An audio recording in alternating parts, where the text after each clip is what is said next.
All right, here with TJ again, my man. So I came across a really interesting study with a study. The guy had a clunky knee and it was weird. So I want to show you something with it. He's gonna be my demo. Stand up, and what we were getting is do the squat we did the first time, do the bad one. So as this kid would squat down, he would get a big clunk in the knee.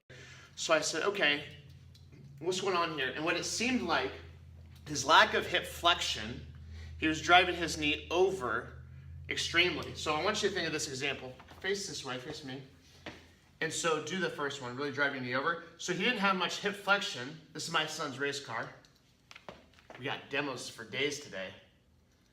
And you see this big incline. Think of an avalanche falling down, comes down, right? Because he's not using any hip flexion. Now TJ's gonna go ahead and use a lot of hip mobility. He's gonna come down. And you'll see now when you drop the hips, the knee doesn't come up far over the toe, and we stay upright right here. So here's a cueing we gave him. Come back up, face the camera. And so the cueing I gave him was I put my hands to the outside of his knees and push out gently and squat down. Good. Oops. Come back up. So instead of taking his knees directly forward over the knee, we are slightly just bringing it out. What we're not trying to do is open up this side door. We're not trying to stress it so much that there's pressure on the outside.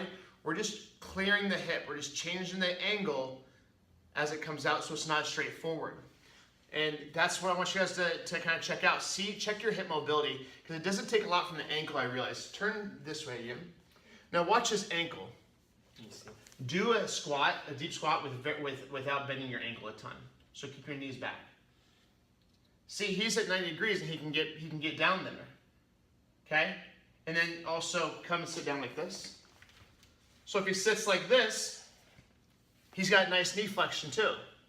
Okay?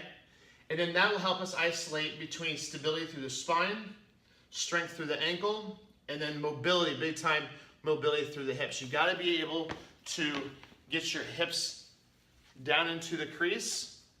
And a lot of the times you'll see at default they can't, so they come forward, okay? Or they drive the knees forward. So something to play with. Cool. Have a great weekend.